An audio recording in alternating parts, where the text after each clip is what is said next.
Gurur Brahma, Gurur Vishnu, Gurur Devo Maheshwara, Gurureva Param Brahma, Tasmai Shri Gurave Namaha.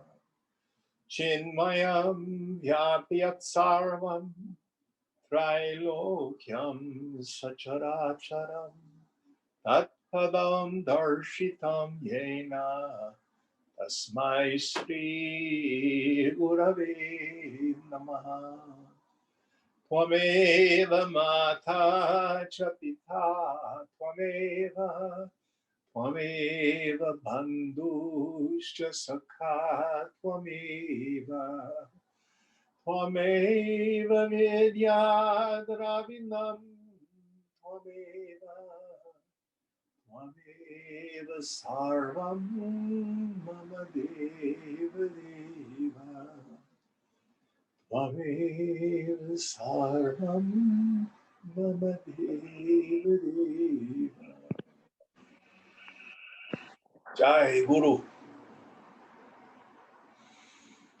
Ya Devi Sarva Bhuteshu Marupena Samstita Namastasyai Namastasyai Namastasyai Namo Namaha.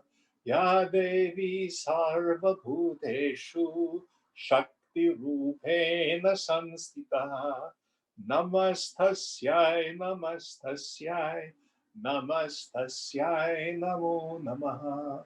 Ya Devi Sarva Bhuteshu Buddhi Rupena Sanstita Namastasyai Namastasyai Namastasyai Namo Namaha. Ya Devi Sarva Bhuteshu Lakshmi Rupena Sanstita Namastasyai Namastasyai Namastasyai Namo Namaha. So, Punit, I think we're still in our 7th chapter. Is that correct? Yeah, I think we're in the 7th chapter. And does anyone remember what verse we're on? I think it's 46, 47. Sorry, I can't hear you. 46, 47. Yeah, I think All we right. finished 46, 47, and we should be starting 48. That's the mark in my book. Okay. All right. So would you read the English of 46, 47 to catch me up and remind me of the topic? Sure. Wealthy or powerful men in this world are unsteady, not affectionate, devoid of compassion, and ungrateful. Therefore, their rewards are uncertain. Okay, I understand. I remember now. So the topic under discussion is the value of surrendering to God. And the way Swamiji used to frame it, he used to say that person is the greatest of fools who denies the existence of a personal God while maintaining the existence of the ego. If your mind is sattvic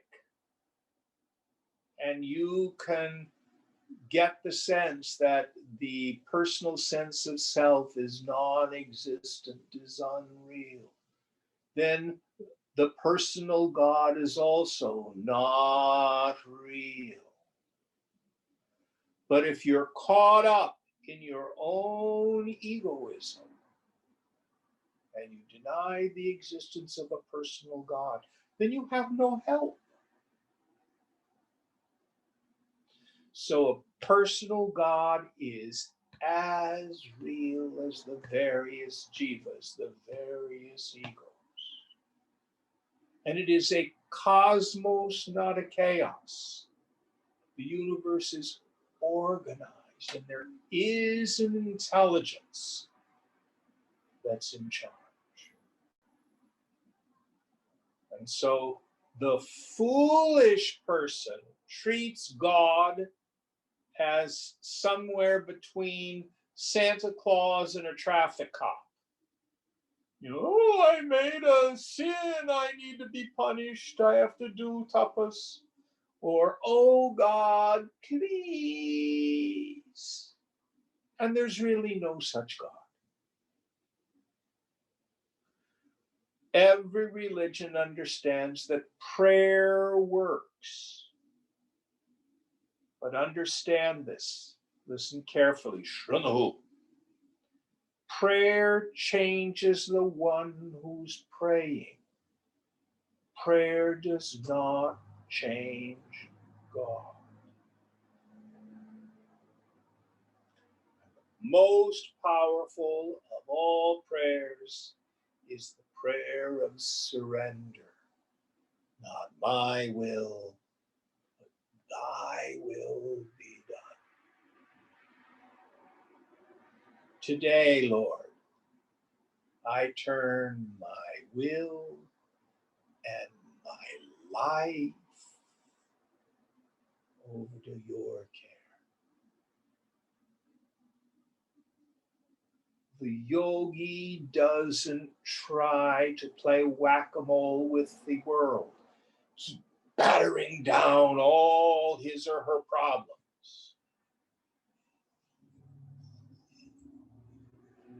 Instead of trying to solve our own problems, we turn them over to God. Now, I want to give you a very practical experiment. It's not for everybody, but you may enjoy it. Many people that I know create what's called a God box. You can use a shoe box or maybe a jar with a slit in the top. And whatever your problem is, oh, I don't know what to do about the boss at work. You write it down, fold it up, put it in the God box. You can decorate it, you can put Ganesh on it, or Lord Shiva, or Om, whatever you want. Oh, what do I do about grandma? You write it down, you put it in the God box. And then you forget it. You give the problem to God. Then once a year, maybe on your birthday or on a holiday, we have Mahashivaratri coming up. I think it's on the 11th this year. Open up your God box. Read the pieces of paper and see how, in fact, God took care of everything. It's a great way to build faith. My stupid little ego with its control issues and its worry and its fear is so impotent, it's so little. Instead, give it to God. Any thoughts on this before we go on?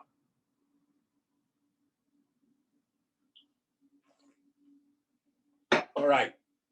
Next verse, please.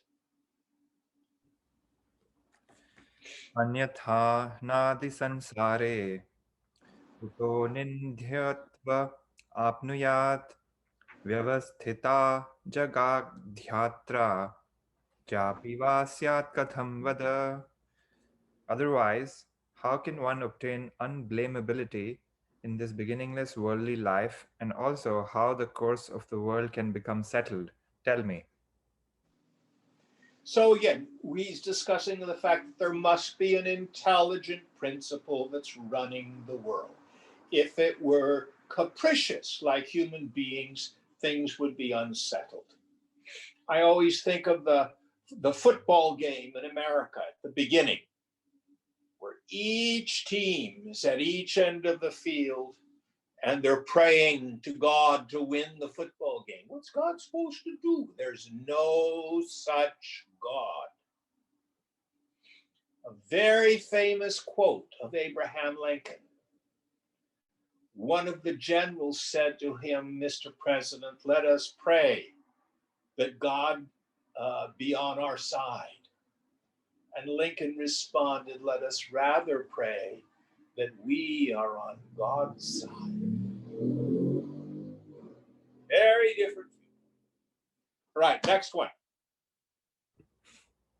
अनवस्थस्य राज्यं तु नष्टमालोक्यते यतः तस्मादेष दया Sindhu सुव्यवस्थश्च कीर्तितः.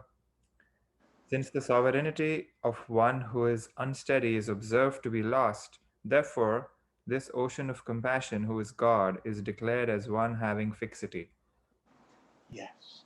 So the love, the compassion, the mercy, the grace of God is a constant.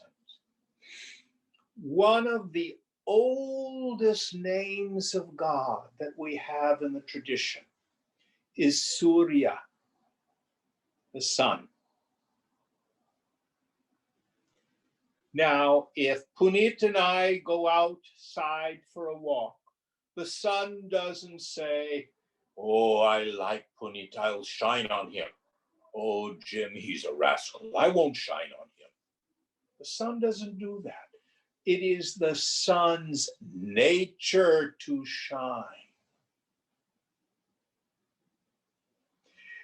But if Puneet walks outside on a beautiful sunny day, and I walk outside on the same day, and I have a paper shopping bag over my head, he says, "Oh, what a beautiful, bright, sunny day." And I go, "No, it's dark and gloomy." It has nothing to do with the sun. It is the sun's constant nature to shine. Likewise, the love, the mercy, the compassion, the beneficence of God is a constant. So what's the paper bag we put over our heads? Egoism, regret for the past, I-ness and minus, the need to control and manipulate and do violence to ourselves and others. Fear, oh, fear. One of the slogans I love, I'm frightened because I see a meaningless universe. I see a meaningless universe because I'm in competition with God. God may be omnipotent, but he's obviously an underachiever, meaning he's not doing it my way. Take the paper bag off. You will find that it's a beneficent universe that conspires for our well-being if we let it.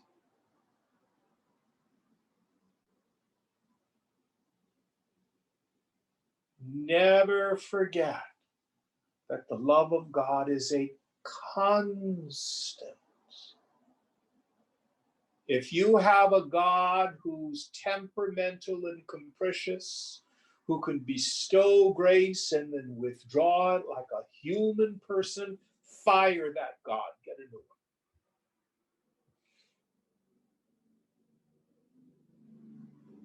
one. The love of God is a constant. Any thoughts on this?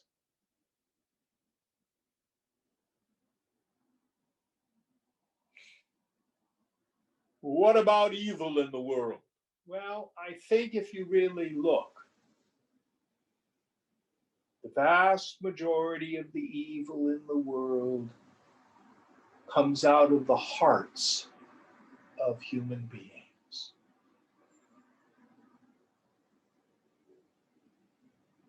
I had a friend who used to say, God doesn't do windows. You got to clean your own windows. God doesn't micromanage.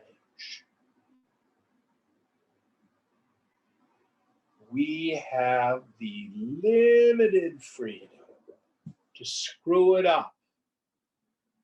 Then we suffer. That's how we learn to quit screwing it up.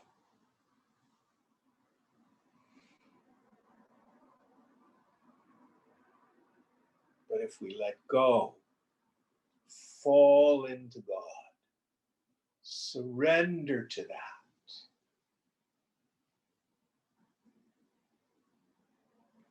there's a sun, brings us down the great river of life, ultimately to the ocean of bliss, where we're all going.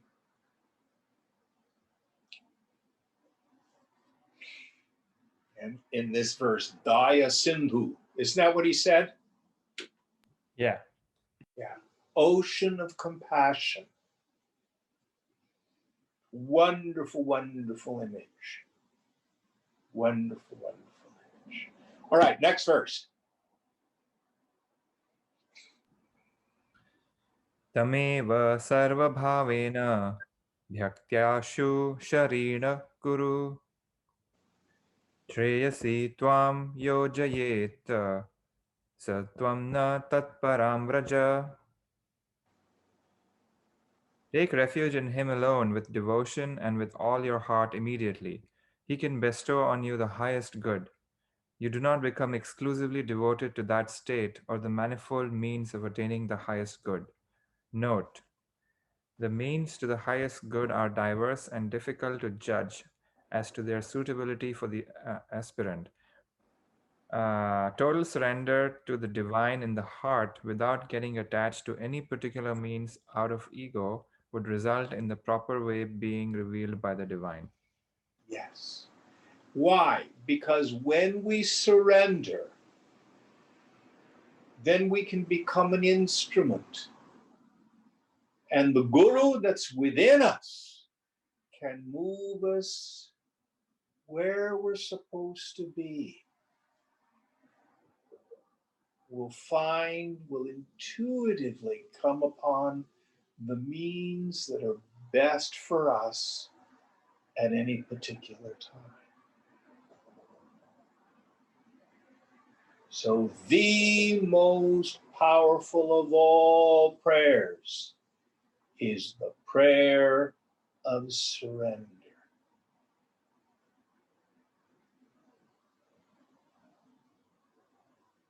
Next verse. Upasanam bahuvidham arthya tharthitvato nirhetukam tu kyachitkam tat satyopasanam bhavet. Worship is of various kinds due to suffering and also on account of desire for wealth. But the one having no cause is rare. That would be true worship. Yes. So upasana here, worship, or devotional practices. Most people, if they really examine their hearts, want something from God.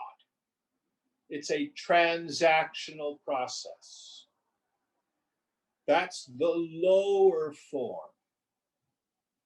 The higher form of upasana is you engage in the worship, whatever its form is, simply out of love for the infinite. The image I like to use, this is certainly common in the United States. I don't know if kids do this in India, but mom and dad take care of you through high school, and then you go off to college. And then you come home on break, and if you have your old beat up used car that you have, in the back seat is a great big pile of dirty laundry. So you come in, hug mom and dad, and then the first thing you ask is, "What's for dinner?" And then the laundry is given to mother to do your laundry. And somewhere in the evening, you go to dad and say, "I've run short this semester. Can I have some money?" So we still go to our parents to get stuff, like children do. And of course, our parents, mom does the laundry, mom cooks dinner, dad writes us a check. But after we've left school, we're off on our own, we have our own lives. You still may go home to see your parents. You may be making more than your dad. Why do you go home? Because you just want to be with them. Because you love your parents. So also, when we do upasana, it is a ritual form by which we can have quality time with the infinite. Many of couples today in the States where both the husband and the wife work, they get very busy. And I've known many couples where they have to have date night. They make it a point to go do something to spend some quality time with one another. Not just busyness. So have date night with God. Have a hot date with God.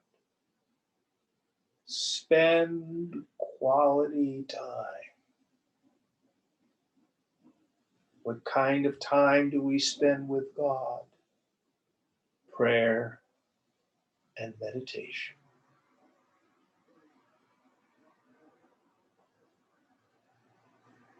Prayer in the Western tradition is defined as the lifting of the heart and the mind to God. So in that definition, meditation is included in it. It's included in it. So is kirtan. So is chanting a mantra.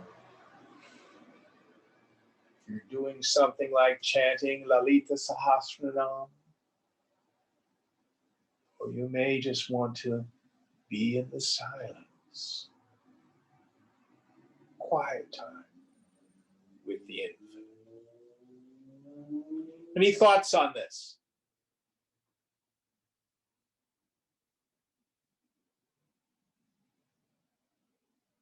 Next verse. दृष्टमेतत् सर्वतो वै च आर्तेनोपासित प्रभुः कदाचित् दययावृष्ट आर्तिं तस्य vimochayet. This is indeed seen everywhere that the Lord, filled with compassion, worshipped by an afflicted person, may sometimes cause his affliction to be discharged. So we say that the worst of travails can be blunted through upasana, through tapas. So I like to phrase it this way. If you live a life of prayer and meditation, there's no guarantee that you're going to hit all the green lights of life. Tragedies happen to good people. But what will a life close to God give us?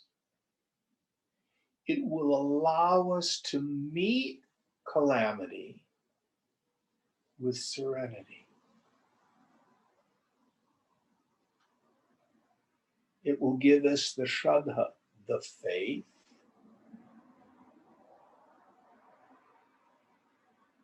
to see good learning experiences, opportunities in what appears to the world as terrible tragedies.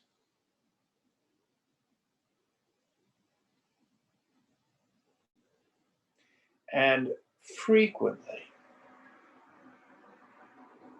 the force of karma is blunted. We are healed.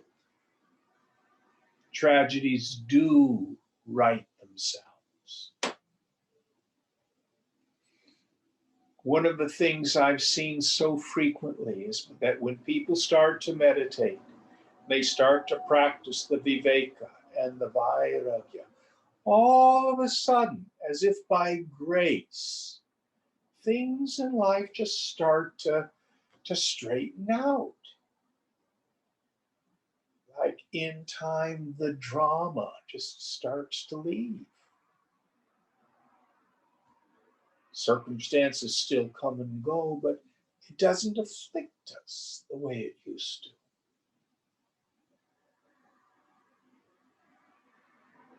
Next verse. उपेक्षेत् कदाचित्वो अपस्थावै तराम्यत् यत् एवमेवार्थतिनोऽपि मितं च नित्यं फलम्. Or sometimes he may overlook the worship on account of the difference in the modes of worship. Thus also the fruit of worship of one desirous of wealth is limited and uncertain. So the idea is you can always pray for wealth of some sort. And the fact of the matter is, people do not get what they want all the time, even religious people.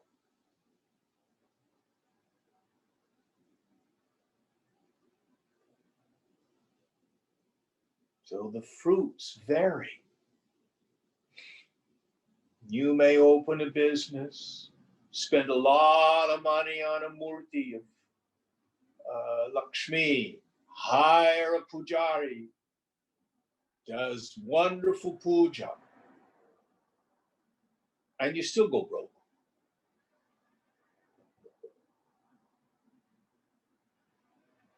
So in Gita, Krishna says, I am the karma phala data. I am the giver of the fruits of action.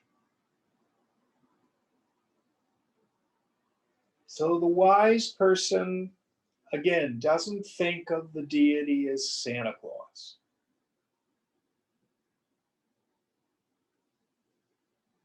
Not the best attitude. God's not your servant.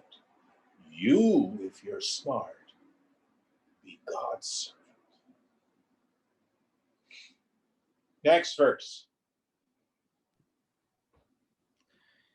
Nirhaetu kopak sakasya gyatva nirhetu tam chirat miteshwaropyavavastha astadhi dadni bhavatyalam.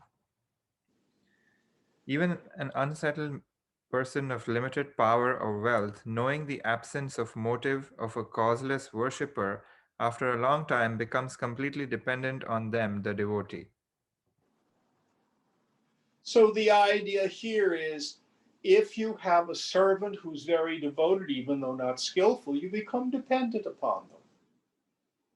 So also, even if you're not skilled at upasana, it's the quality of our hearts that invokes the grace of God.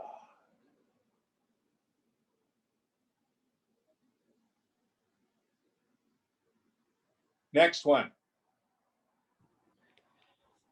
Nirhetu katvagyanaya chiram syadgyabhavatah esha sarveshwaro devo hridayesho khilasyatu sarvam janati tatkale phalam dadhyacha satvaram.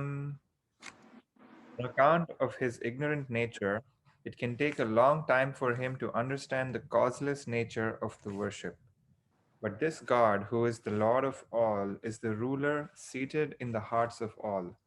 He knows everything immediately and can give the reward quickly. So a worldly person may not notice devotion, but God is always there. In the Christian tradition, one of the Master Jesus's parables is incredibly pertinent. This is called the parable of the Prodigal Son. Most Christians know it as a very famous one. So once upon a time, there was a man who had two sons, and he had property and he had wealth. And the younger son went to his father and says, "Father, give me my inheritance." Now, it's rather rude because basically you don't get your inheritance until your parent dies. But his father says, all right. So he takes his inheritance and he goes off to a foreign land and he squanders his inheritance in riotous living. So he spends all his money, and in the end, the only way he can make a little way to get by is to take care of pigs. Now, know that for ancient Hebrews, pigs were an unclean animal. So he's sitting on a dung heap. And he says, even my father's servants, workers in the fields, have it better than I do. I know what I'll do. I'll go home. And when I see my father, I'll say, Father, I have sinned against you and against God. Let me just follow in the fields after the workers and just get the remnants of the harvest. So the young man turns and starts to journey home. And even when he was a long way off, his father saw him and came running to meet him. And the son says, Father, I have sinned against you and against God. And the father doesn't even let him finish. He says, my son has returned. He was lost and is now found. He was dead and is now alive. Kill the fatted calf. Let us have a feast. Put a robe on him and put a ring on his finger. The story goes on. But this is the story of the ego. So what do? We have this incredible inheritance, Satchidananda. We have within our hearts, Swadharma, a way to spend ourselves in love in the world. And what do? We take our inheritance and we go off into a foreign land, meaning the land of extroversion, into Olga. Give me what I want, more, better, different. Drug, sex, rock and roll. However you want to define it. And we dissipate ourselves. We lose our ananda. We get caught up in an addictive relationship with the world, sitting on the dung heap of the mess we've made of our lives. And then something happens. The ego then turns towards God. Now, it always does so with impure motive. Notice the young man in the story. He doesn't go home because he loves his father. He wants to survive, wants to get out of his misery and his poverty. That's how we come to God. God, save me, for I perish. Terrible relationship, don't like my job, etc. God doesn't care. All we have to do is turn. And the infinite, as it were, comes rushing to meet us. You and I, oh God, I'm so sorry. I'm such a terrible sinner. Blah, blah, blah, blah, blah. God doesn't even see it. Just welcomes us home.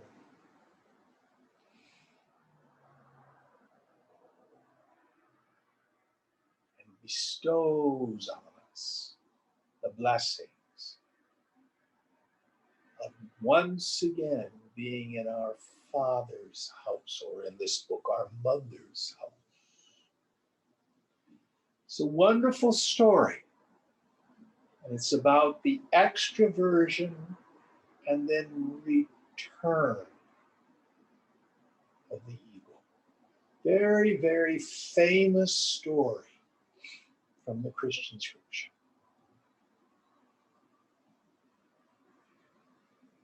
But God will always come to meet us if we turn. In our powerlessness, we plug into infinite power.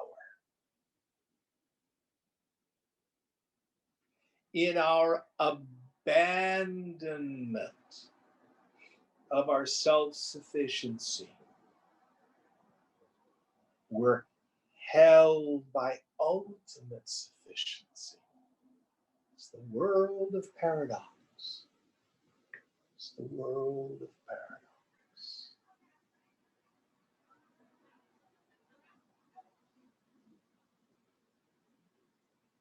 Any thoughts on this?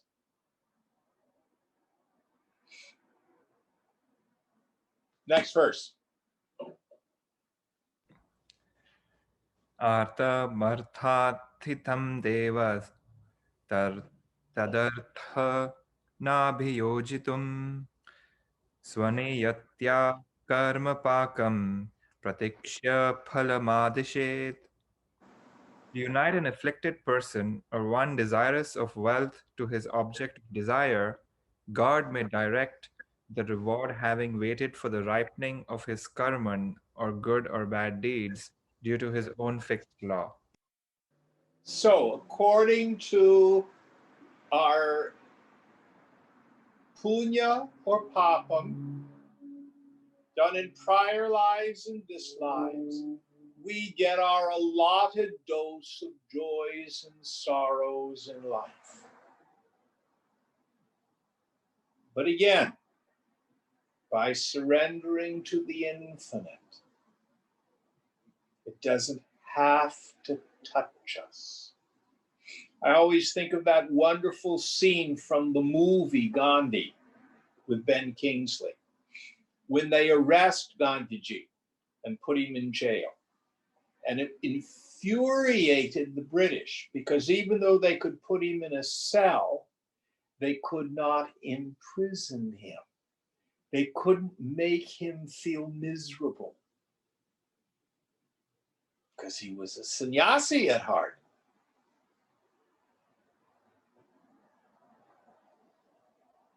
So even the most difficult of circumstances in the eyes of the world do not have to cause us to suffer.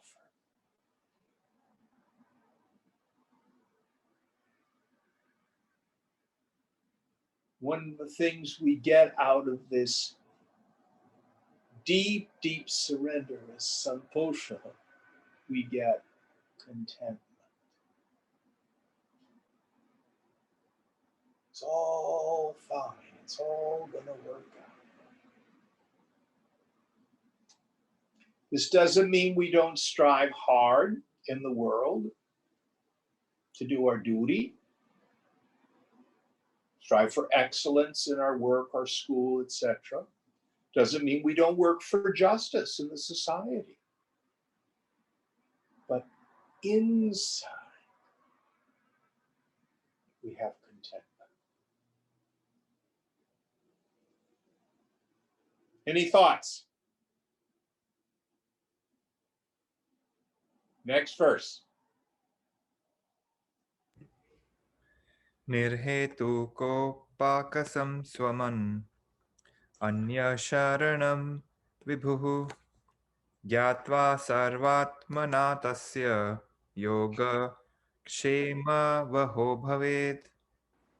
But the omnipresent one, knowing his causeless worshipper as one having no other refuge, would become the sustainer of his welfare, that is, the acquisition of what is good and protection thereof completely.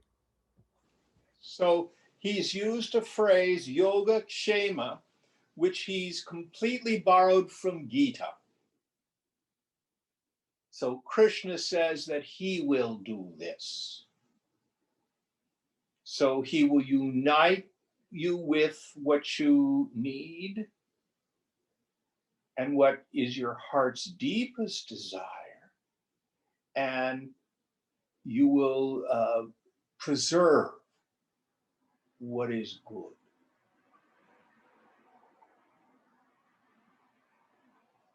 Let me see if I can give you a worldly example. So, especially with young people, one of the issues they come to me with a lot is issues around career, livelihood, etc. And what I like to do when I'm questioning people is try to help them see what it is that they love to do.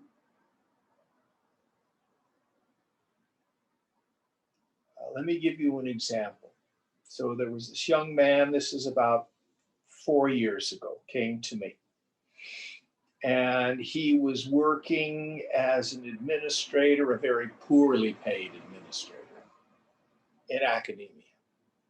And so I asked him a question I ask all the time to young people. If you were independently wealthy, had all the contacts in the world,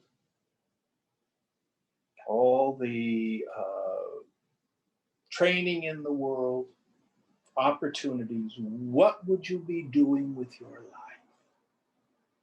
This kid didn't miss a beat. He said, I'd sing. What do I say? Well, then why the hell aren't you?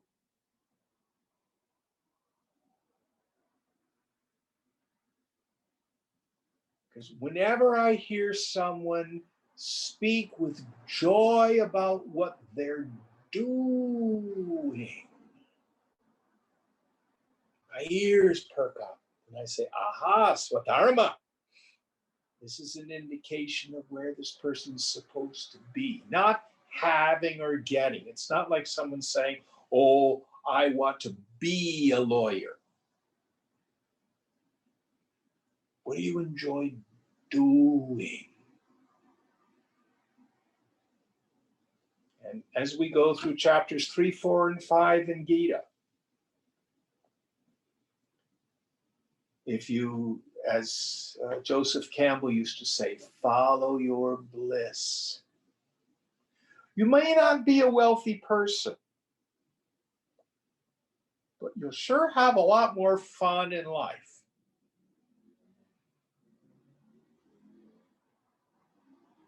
And yoga and kshema, if you follow that, the Lord promises, I'll reward you. And this is how it happens. There is a difference between work and struggle. I can, as a retired musician, I can always tell who's going to do well. Because those people who practice just because they love it, contrast those with people who want to be celebrities, but they really don't like to practice. They probably won't do well. Or more updated. I hear about young people who just can't stay off the computer. Even when they're not at work, they're at night fiddling with the computer. You know, this is what you do out of love. It's work. But the cool thing is, if you align your life with this stuff, then you work hard without effort.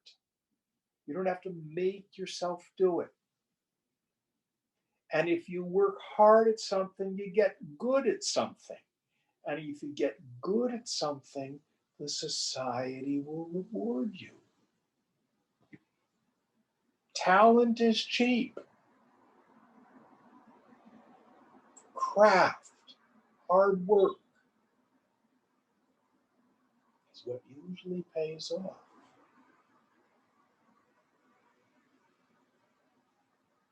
That's how we have success in life.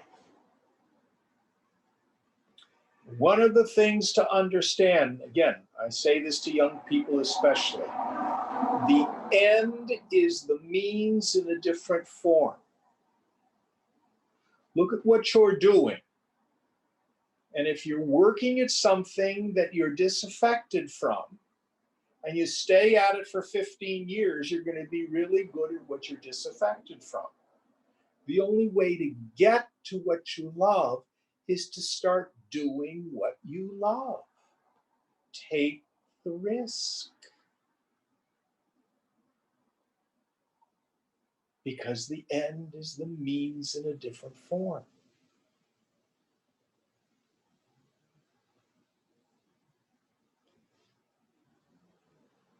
All right, got off on a bit of a tangent. Going on.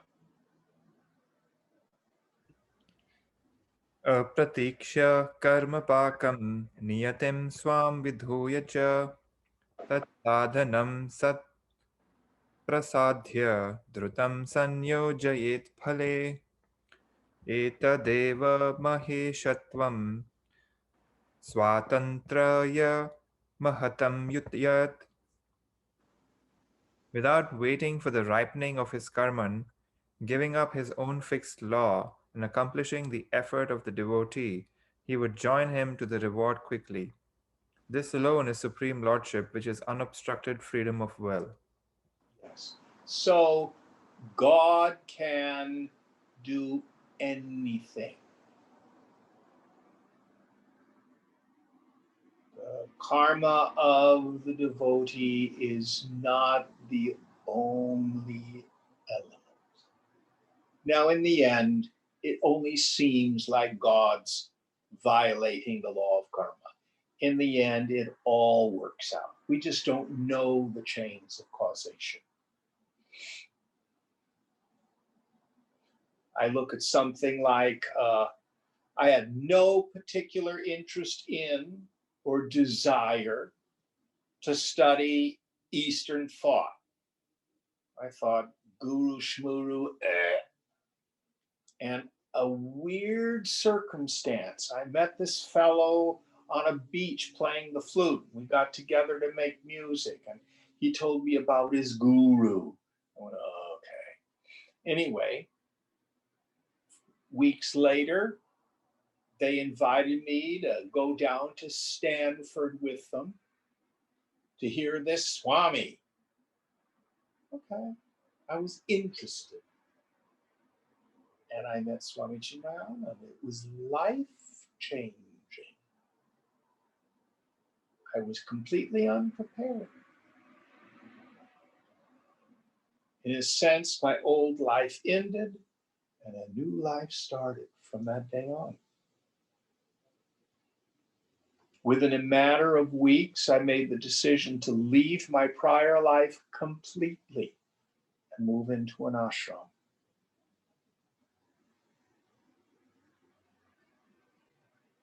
Grace, just grace.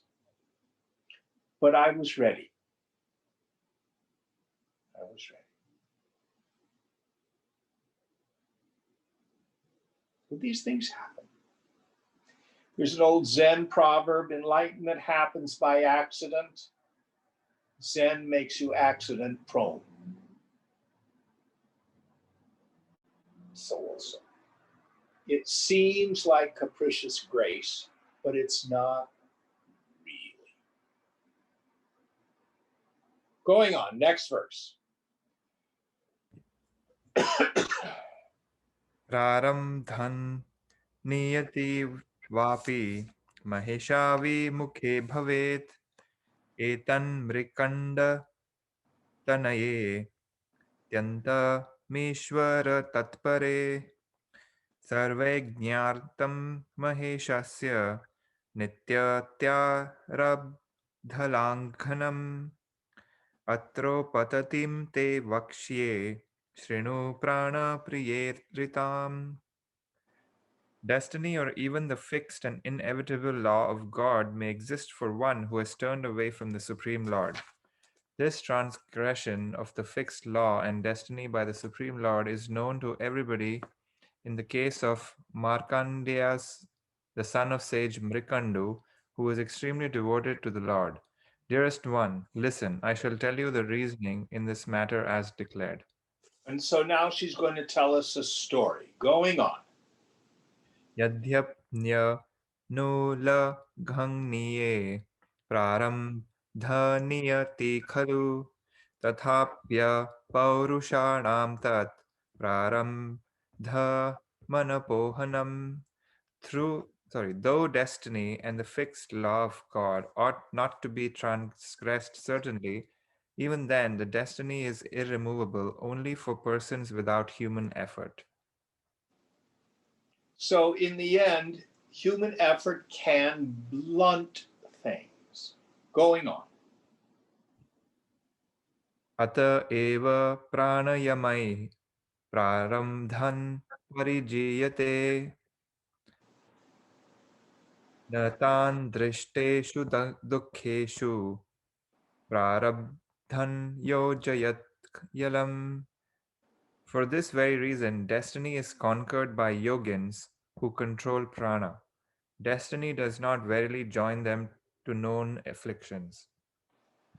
So if you are a yogi and you control the prana, two ways you can control the prana: by pranayama or by jnana. Then whatever affliction, prarabdha, may happen to the body, circumstances, physical illness, it does not touch you, the untouched, uninvolved witness of all circumstances.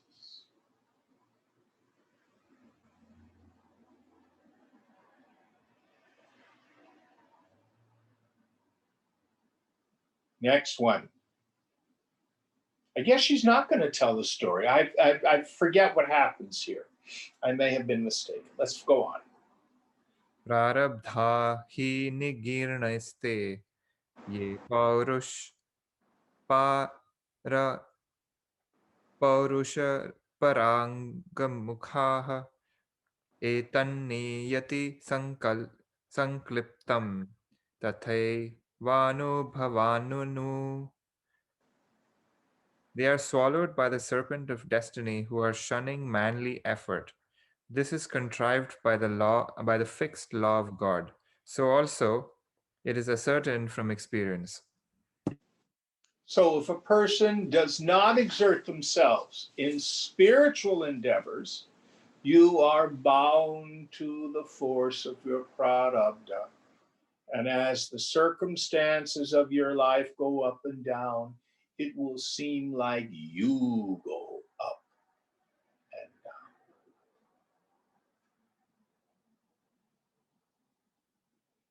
I was talking with a person this past week who's a pretty good yogi, and a relative had passed away. All the other people in the family were weeping and weeping and weeping and weeping. And this person stayed pretty centered. And they found it kind of remarkable. And even other family members asked her, well, aren't you sad? And this person said, yes, I'm sad, but it didn't wreck them. At least at that point. They maintain their serenity. Some deep level, they're aware nobody dies.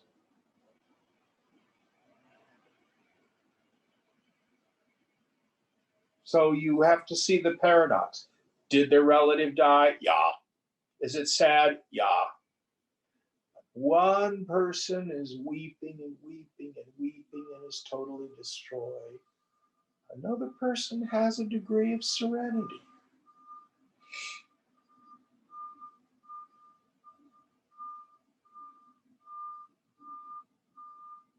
These are the benefits. And one of the things Krishna says in Gita, even a little of this knowledge frees us from great fear. You don't have to wait until you're a realized soul. Even a little bit of the practice of yoga will give us great solace in life. Next verse. Niyate syadishakshakti sakalpaika swarupini satya sankalpa evesho anulanghya hyata evasa. The fixed law should only be the power of God, whose essential nature is will alone. God is true in resolve or possessed of unfailing will, surely. For this very reason, that fixed law is not fit to be transgressed.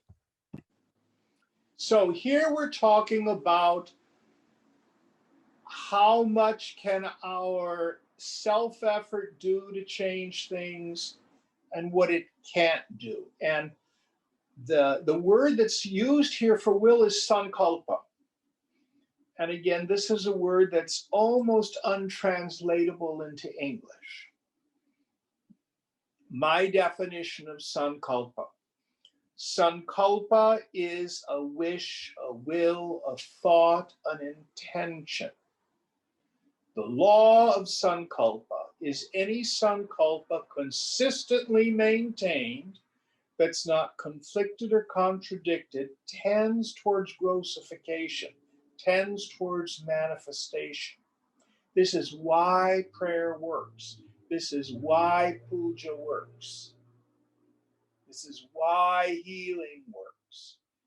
Whatsoever you ask, believing, so shall you receive. That's how Jesus framed it. It's not the deity you pray to. It's not something secret about the mantra.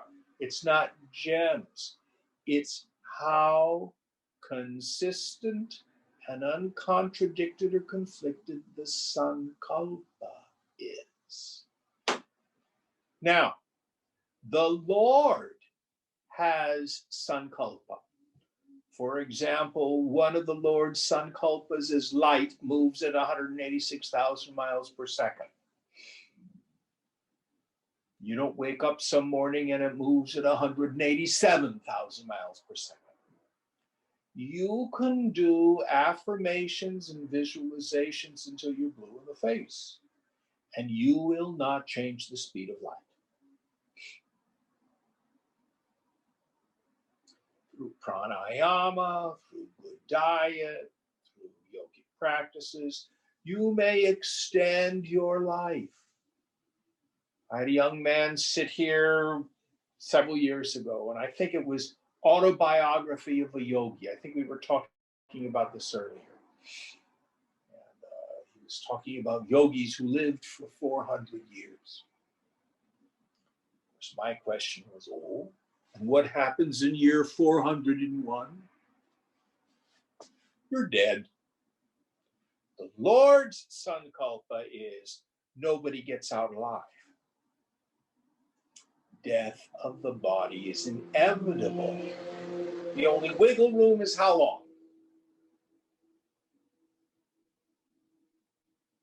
So there are larger sankalpas. No matter how much tapas we do, we're not going to change them. But we have a lot more freedom than we think we do. And this is the whole art and science of Tantra. And we're going to get into much of that later in the book. That's about all I want to say about that. Puneet, how many more verses in this chapter? Quite a few more. Okay.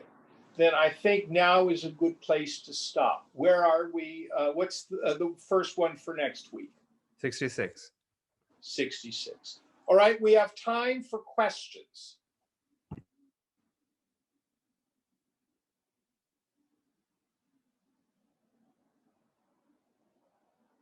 There's an image I like to use about Sankalpa. If you go to a fancy food store, you can buy an automatic pasta maker. What you do is you make your dough and you put it in the top. Then you have a die and you can set it for rigatoni or spaghetti or lasagna or fettuccine. Push the on button and the dough then comes out in that form of the pasta. This is how the human mind works. We are actually participating in this great law of Sankalpa all the time. But the die that we use is our deeply rooted belief system. And the dough is the unformed prakriti, the stuff, consciousness itself, ultimately, out of which the material world is made. And what's interesting, the pasta machine has an on-off switch. The human mind has no off switch, except at night when you're asleep. So if the deeply rooted belief of your heart is I live and move and have my being in God, God will take care of me. And everyone and everything I meet is a gift from the infinite. God goes, yes. But antithetically, if your sankalpa is life is hard and people are mean and you've got to protect yourself and watch out so that people don't take advantage of you, and we suffer and struggle in this world, God goes, yes.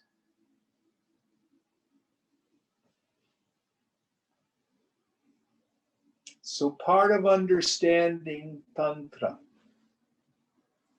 we're not only dealing with our relationship with our mind, like we do in the more pure Dvaita texts, but we also start to pay attention to the content of our minds. So we begin to, through our own self-effort, adjust our viewpoint, adjust our attitudes.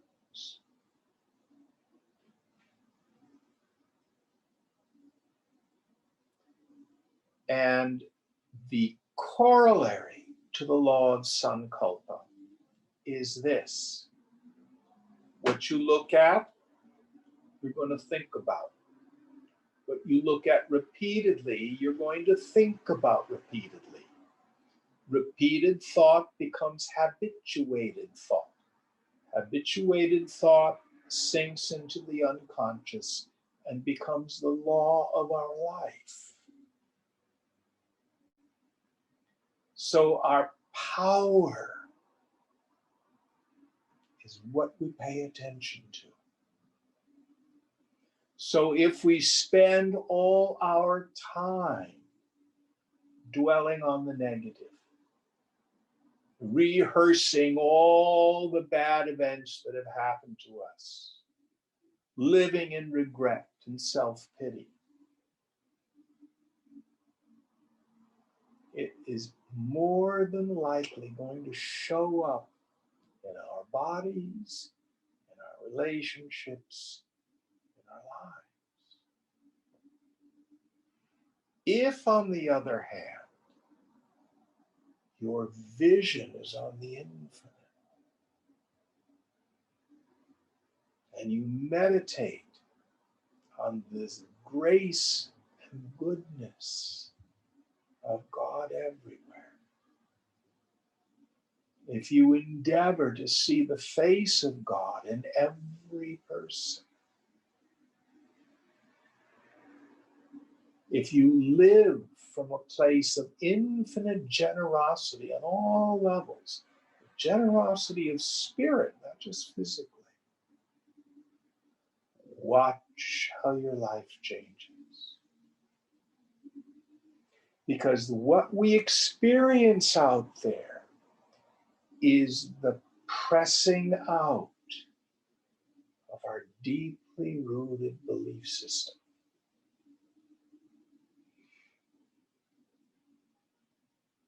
Infinite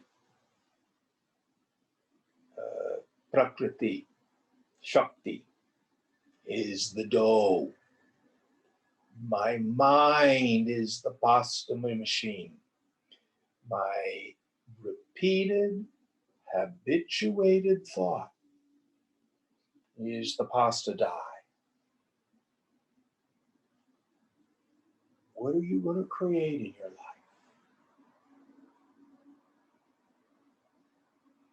As you reenact the same process by which the infinite spins the whole universe. In the Hebrew scripture, it says that human beings are made in the image and likeness of God. Does not mean God has a head, 2 arms, and 2 legs, etc. That's thinking that God is made in our image.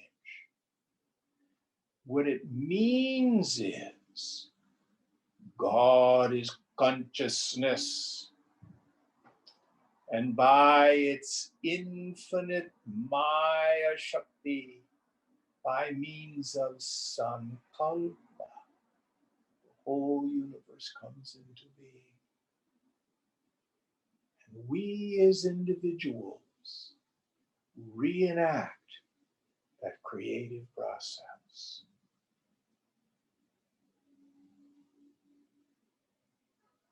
Most of us in ignorance.